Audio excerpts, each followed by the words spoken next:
자, 성탄 인사 한번 하실까요? 메리 크리스마스. 주변을 좀 보시면서 메리 크리스마스. 네. 우리 선교사님들이 각지에서 성탄 인사를 다 보내오셨습니다. 여러분에게 일일이 전해드리지 못하는데 기도해 주시기 바랍니다. 특별히 중국 사정을 뉴스를 통해서 다 보셨을 텐데 최근 12월 달에 20일 동안 2억 5천만 명이 코로나 확진이 됐다. 갑자기 해제를 했더니 그렇게 됐다는 겁니다. 우리 소성미 목사님 어제 통화하는데 대련의 꿈이 있는 교회 담임 목사로 가셨잖아요. 교인들의 거의 90%가 최근에 확진이 돼서 정말 우울한 크리스마스를 보내고 있는데 우리 소 목사님은 강한 뭘 갖고 계시는지 아직도 안 걸리고 또 그 교회 장로님도 안 걸리고 또 몇 분 안 걸린 분들이 확진된 성도들의 가정에 성탄 선물을 전하는 사진을 보내왔습니다. 잠시 보시고 우리 꿈이 있는 교회 교회들이 빨리 건강을 회복하고 예배도 회복하고 교회도 회복하는 역사가 있도록 그렇게 기도해 주시기 바랍니다. 소 목사님 오랜만에 보죠? 네. 빨리빨리 넘기세요. 네. 네. 자, 올해는 너무너무 감사한 성탄절입니다. 코로나가 생기고 나서 성탄절을 계속해서 더듬어 보게 되는데 2020년 성탄절은 이런 광고를 하면서 드렸습니다. 온라인 성탄 축하 예배. 이때는 코로나가 너무 심해서 교회당을 아예 폐쇄하고 교역자들만 나와서 예배를 드리고 대신에 여러분들의 회중석에는 여러분들이 직접 만든 여러분의 가족 사진, 여러분의 기도 제목, 또 여러분의 감사할 제목, 또 여러분들이 이웃들과 함께 나올 사랑의 성탄 박스 뭐 이런 것들이 회중석을 가득 채운 채로 예배 드렸고 여러분들은 성탄절 드레스 코드대로 빨간색, 초록색 옷을 차려입고 화면 앞에 앉아서 우리 모두가 줌으로 또 유튜브 실시간 채팅으로 서로 메리 크리스마스 나누면서 눈물의 성탄절을 보냈던 기억이 아직도 생생합니다. 성탄 축하잔치 같은 거는 엄두도 내지 못할 그런 상황이었습니다. 그리고 작년 2021년 성탄절도 풀리는 듯 했는데 겨울이 오면서 오미크론 바이러스가 확산되기 시작해서 고강도 거리두기 하에서 성탄 예배를 드렸습니다. 예배당 좌석의 30%만 입장하도록 그렇게 정부 방침이 정해져서 그래도 코로나에 상당히 적응됐기 때문에 성탄 예배도 성탄 저녁 음악 예배도 또 오후에 세신 팝 아카데미가 주관하는 성탄 축가 재즈 콘서트도 다 가져서 그나마 숨통이 트였습니다. 올해는 마스크만 빼고는 모든 제한이 다 해제가 되었기에 정말 아무런 제약 없이 3년 만에 모든 성탄 행사를 다 치르고 있는 감동이 있는 그런 성탄절을 맞이하는 것입니다. 어제는 교회학교 루디아 선교회 젊은이 교회가 함께한 성탄 축하잔치와 할렐루야 찬양대가 준비한 성탄 저녁 음악 예배를 아주 성대하게 가졌습니다. 참 감동적인 시간이었습니다. 오늘도 귀한 성탄 행사들이 많습니다. 2, 3부에 세례 입교식을 가졌고 4명의 갓난아이들, 4명의 어린이들 그리고 4분의 성인 성도들 그렇게 세례를 받았고요. 6분의 세례 입교자를 포함해서 모두 10분의 입교인이 탄생했습니다. 그리고 오늘 점심 애차는 성탄절 맞이 온교우 공동 식사입니다. 아주 지글지글 붙이고 아주 냄새가 아주 진동을 합니다. 뭐가 있는지는 모르겠는데 여러분들 예배 마치고 저는 다 점심 식사를 하시고 오후 예배 시간에는 성탄 축하 재즈 콘서트 예배가 세신 팝 아카데미 주관으로 이 자리에서 진행될 겁니다. 참여하셔서 즐겁고 은혜로운 성탄을 맞이하시기 바랍니다. 너무너무 감사합니다. 너무너무 감사해서 다시 한번 성탄 인사하십시다. 메리 크리스마스. 메리 크리스마스. 네. 오늘 하루 종일 이거 떠들면서 다니십시오. 자, 오늘 우리가 봉독한 이사야 선지의 말씀은 성탄 주일에 주로 봉독되는 말씀입니다. 지금까지 우리가 대림절 4주 동안 이사야의 메시아 강림의 예언을 쭉 들으셨는데, 오늘 이 말씀은 기존의 메시아 강림 예언과는 조금 다른 차원의 말씀입니다.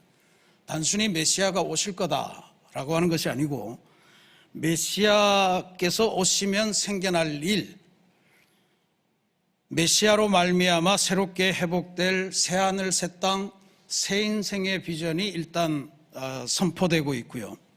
그래서 너의 인생의 티끌을 떨어내버려라. 이제는 너의 목을 감싸고 있던 줄을 풀어버려라. 그리고 깨어라. 일어나서 새로운 삶을 향해서 나아가라 라고 하는 복된 말씀이 선포됩니다. 게다가 이 말씀이 작은 그룹에서 시작해서 점점 확대되는 그러한 비전을 보여주고 있습니다. 그래서 앞부분에는 새로운 삶에 대한 내용이고, 뒷부분에는 이 기쁜 소식이 어떻게 퍼져나가나 하는 것을 보여주기 때문에 7절부터 9절 말씀이 대단히 소중합니다. 좋은 소식을 전하며 평화를 공포하며 시온을 향하여 이르기를 내 하나님이 통치하신다 하는 자의 산을 넘는 발이 어찌 그리 아름다운가. 내 파수꾼들의 소리로다. 그들이 소리를 높여 일제히 노래하니 이는 여호와께서 시온으로 돌아오실 때에 그들의 눈이 마주 보리로다. 너 예루살렘의 황폐한 곳들아, 기쁜 소리를 내어 함께 노래할지어다. 이는 여호와께서 그의 백성을 위로하셨고 예루살렘을 구속하셨습니다. 좋은 소식을 전하며 평화를 공포하고 시온을 향해서 내 하나님이 통치하신다. 이게 뭐예요? 하나님의 나라입니다. 내 하나님이 통치하신다고 소리치며 산을 넘는 한 사람이 있는데, 그 사람이 소리를 지르면서 산을 넘고 떠드니까 파수꾼들이 봤습니다. 파수꾼이 뭡니까?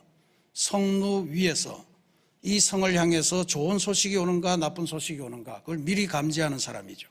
그 사람들이 좋은 소식이 온다는 것을 느끼고 그 소식을 뒤를 돌아서 성 안에 있는 사람들을 향해서 다시 전달해 주는 겁니다. 그랬더니 성 안에 있는 사람들이 온 좋은 소식을 가지고 함께 찬양하면서 성 안이 떠들썩해진다, 이런 거예요. 세 종류죠.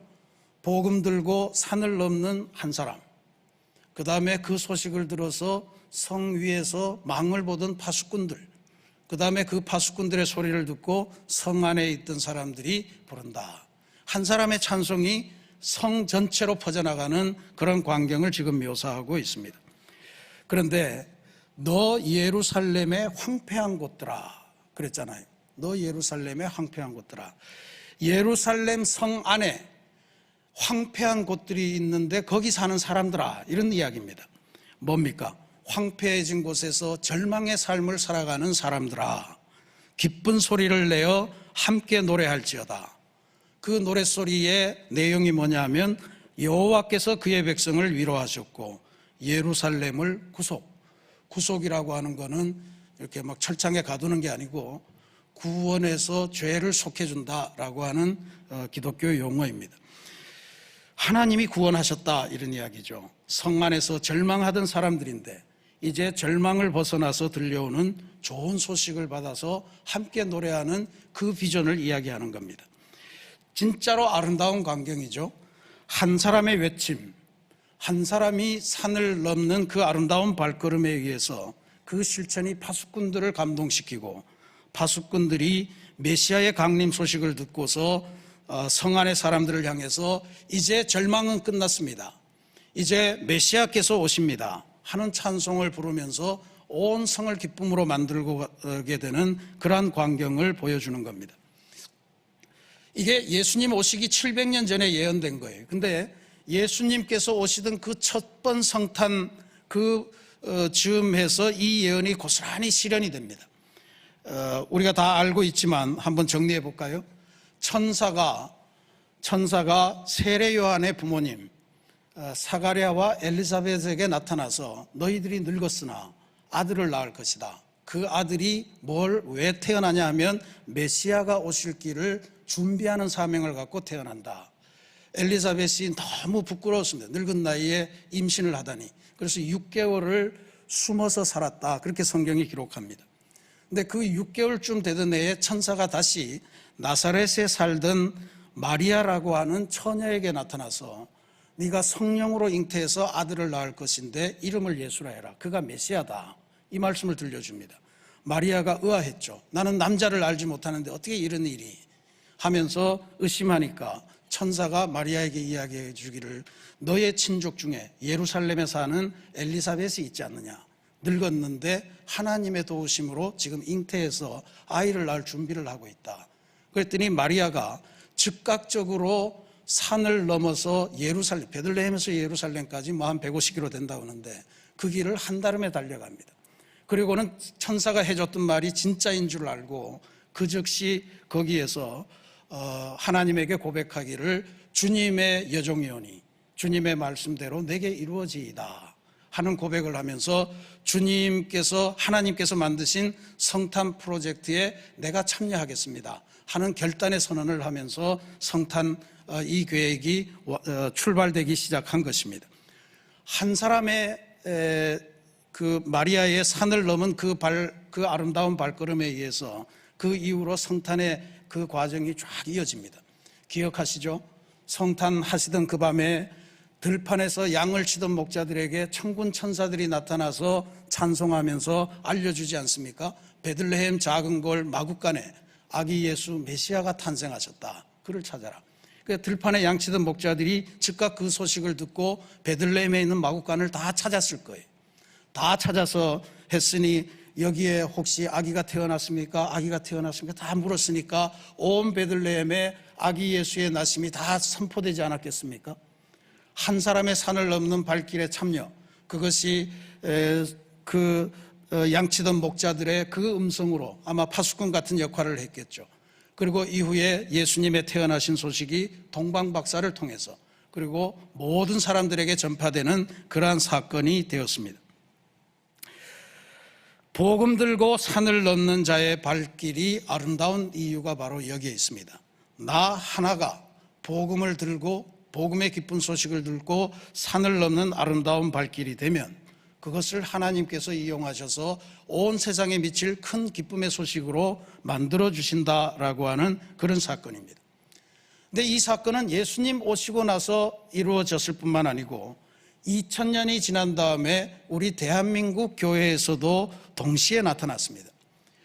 우리 교회가 교회 창립 40주년을 기념하면서 특별 기념 강연을 4주 연속했었는데 그중에 국사편찬위원장을 지내신 이만열 선생님이라는 분이 오신 적이 있습니다. 그분이 한국교회 백년사라는 아주 걸출한 작품을 지으셨는데 거기에 보면 우리나라 교회의 발달과 성탄절의 변화 과정을 추적한 아주 좋은 그런 내용이 있습니다. 3.1 만세운동, 거기에서 기독교인들이 아주 중심적이고 주도적인 역할을 했다는 것은 잘 알려진 사실입니다. 실제로 1919년 3월 1일에 일어난 이 일이잖아요. 1919년 6월 달 현재로 박사님이 연구하신 바에 따르면 그때까지 감옥에 3.1운동으로 투옥된 사람이 9,500명 정도가 되는데 그중에 기독교인이 2,000명이 넘었다는 겁니다. 그러니까 비율로 따지면 20%가 넘는 거예요. 그럼 기독교가 굉장히 우리나라에서 중요한 종교였구나 그렇게 생각할 수 있을 텐데 박사님의 연구를 보면 그 당시 우리나라 2천만 인구 중에서 기독교인의 비율은 1.5%, 그러니까 30만 명밖에 되지 않을 때 이야기라는 겁니다. 1.5%밖에 안 되는데 나라의 중요한 일을 함에 있어서 20%가 참여하는 이런 엄청난 사건을 벌였다는 거예요. 그러니까 사람들이 기독교에 대해서 드디어 주목하기 시작했습니다. 1920년에 우리나라의 조선일보라고 하는 신문이 창간이 됩니다. 그 조선일보가 창간을 하면서 그해 겨울에 도대체 기독교인들이 그렇게 많이 감옥에 갇혀 있는데 도대체 기독교인들은 그들의 최대 명절인 성탄절은 어떻게 보낼까 하는 것에 대한 기사를 이렇게 실습니다. 금년 성탄절, 그러니까 1920년 성탄절은 어느 회당에서든지, 그러니까 어느 교회에서든지 이런 이야기들, 어느 교회에서든지 아무리 즐겁고 기쁘게 맞으려 한다 할지라도 감옥에서 신음하는 형제를 생각하는 때에는 감개의 지혜를 금치 못해서 몇 방울의 눈물도 아니 떨어뜨리지 못할 것인데, 뭐 이게 말이 이런지 몰라요. 그러니까 감옥에 신음하는 형제들이 있으니까 그 감정 때문에 눈물 없는 성탄절이 될 수가 없는데, 성탄절을 가장 의미 있고 거룩하게 맞으려고 준비에 분주한 각 교회의 신도들은 장차 어떤 의식을 베풀어야 인상적이고 느낌이 많은 1920년의 크리스마스가 되겠는가, 뭐 이런 내용을 쓴 거예요. 그러니까 왜 조선일보, 일반 사회신문이 교회 그 1.5%밖에 안 되는 이 사람들의 명절, 그걸 어떻게 지키는가, 그게 왜 관심을 하겠습니까? 교회가 굉장히 중요한 사회적인 기관이 되었다라고 하는 것을 반증해 주는 겁니다. 그러니까 이런 사회적인 우려 속에서 그러면 기독교인들, 한국 교인들은 어떻게 성탄절을 실제로 보냈는가라고 하는 것도 이 신문이 계속 추적을 합니다. 근데 한국교회 기독교인들은 그렇게 절망하고 있지 않았습니다. 오히려 성탄의 기쁜 소식을 들고 산을 넘는 발걸음들이 되었다 하는 것을 제 해석입니다만 그렇게 볼 수 있을 것 같아요. 여전히 감옥에 투옥되어 있는 만세운동 참가자들이 있었고, 그리고 주위에 추위에 떠는 이웃들도 있었는데 그들을 향한 사랑의 발걸음들을 계속했다. 특별히 감리교 학교인 이화학당 여학생들의 미담, 이걸 조선일보가 계속해서 실어요. 요약하면 이런 이야기입니다. 이화고등보통학교 기숙생은 2학기 전부터 쓰는 돈을 절약하여 100원 돈을 보내게 되었고, 이외 고등과 중등과 대학과 학생일동은 그 근소한 학비에서 추위에 떠는 동포와 이재민에게 아래와 같이 의복을 만들어 이재민에게 보내고 또 돈 6원 85전을 따로 거두어 보내게 했다. 그리고는 뭘 보냈는지 명단도 신문에다 썼습니다. 저고리 62개, 치마 18개, 적삼 14개, 손바지 14개, 헛바지 1개, 버선 40개, 뭐 등등등등 쭉 나갑니다. 전 이 기사를 보면서 오늘날 한국교회가 처해 있는 이 위기의 상황 속에 다시 성탄절을 의미 있게 하고 한국교회가 우리 민족을 위해서 의미 있는 신앙 공동체가 되기 위한 비결을 발견합니다. 우리 교회도 지금 사랑의 뜨개방 매주 목요일마다 모여서 열심히 떠서 결핵암 걸린 아이들에게 모자도 떠주고 농촌에 있는 어르신들에게 목도리도 해드리고 지금 그런 활동을 열심히 하고 있습니다만, 성탄의 절기가 우리 그리스도인들만의 명절이 아니고 교회만의 명절이 아니고 교회 안에서만 지내는 절기가 아니고 사회의 그늘진 곳을 향해서 나아갈 때 그것이 바로 온 민족의 명절이 된다라고 하는 게 조선일보의 내용입니다. 당시 조선일보입니다. 그래서 이런 일들을, 이런 사랑의 발걸음들을 통해서 성탄절이 교회만의 절기가 아니고 온 민족의 명절로 변화되고 있다 하는 것을 신문이 기록하고 있습니다. 우리 민족이 이룬 이사야 52장의 예언의 성취의 사건입니다. 사랑하는 우리 새신교회 성도 여러분, 성탄의 소식이 내게 임했다는 것은 아주 정말 기쁜 소식입니다. 나를 위해서 하나님이 사람의 모습을 입고 태어난 사건이기 때문입니다. 그런데 그 사건은 나만을 위한 사건이 아닙니다. 온 세상, 온 인류를 구원하는 큰 기쁨의 소식입니다. 그런데 이게 어떻게 돼야 되는 겁니까? 전파되어야 됩니다. 반드시 전파되어야 온 세상을 향한 큰 기쁨의 소식이 되는 법입니다. 그러니 우리 모두가 내게 임한 이 기쁜 소식을 가슴에 담고 그것으로 변화된 삶을 살되 이 기쁜 소식을 이웃 세계로 전하기 위해서 나의 인생의 산을 넘어서 그 복음을 전해주는 아름다운 발걸음이 되어야 이런 일들이 나타날 겁니다.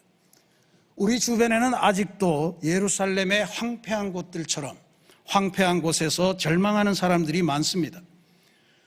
주님께서 공생의 사역을 시작하시며 첫 설교를 누가복음에서 하실 때 이사야 61장의 말씀을 인용하시면서 주님께서 이 땅에 오셨던 목적을 생각하며 특별히 기억하고 불러주신 존재들이 있습니다. 우리는 그걸 가포 눈눌의 사람들이라고 그렇게 외우고 있습니다. 가난한 자, 포로된 자, 눈먼 자, 눌린 자, 가포 눈눌입니다. 이 사람들에게 성탄의 기쁜 소식을 전하는 것, 그것이 오늘 우리들에게 주어진 성탄의 중요한 임무입니다. 예수님은 이분들에게 하나님의 은혜를 전하기 위해서 공생의 사역을 시작한다고 선포하셨는데, 오늘 우리를 구원하기 위해 오신 예수님의 이 기쁜 성탄의 소식, 이것은 우리의 주변에 가포 눈물들에게 적극적으로 전달돼야 될 테고, 그걸 위해서 우리는 우리 인생의 산을 넘어가는 아름다운 발걸음의 주인공이 되어야 할 줄로 믿습니다. 여러분, 성탄의 기쁨을 충만하게 누리시고 여러분이 누린 그 기쁨을 이웃에게 전해주면서 주님의 성탄 소식이 온 세상을 위한 큰 구원의 기쁨의 소식이 되도록 만들어 가시는 귀한 역사 있기를 주님의 이름으로 축원합니다. 같이 기도하겠습니다.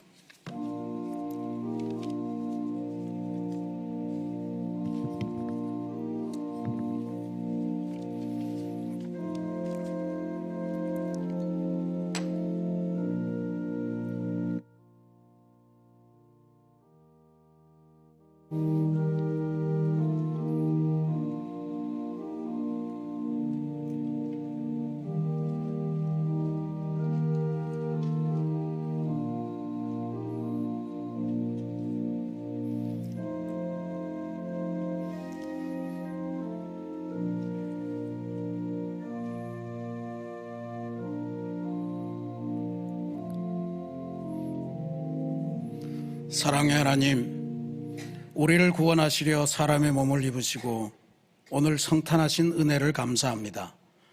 내게는 참으로 기적 같은 사건입니다. 그런데 그것은 나만을 위한 사건이 아니고 온 세계 인류를 위한 구원의 큰 기쁨의 사건이니 우리가 전파하지 않으면 안 되는 사건입니다. 하나님, 우리를 구원하신 그 구원의 기쁨의 소식을 들고 내 인생의 산을 넘어 이웃에게로 그 기쁨의 소식을 전하는 아름다운 발걸음의 소유자가 되게 도와주옵소서. 예수님의 이름으로 기도합니다. 아멘.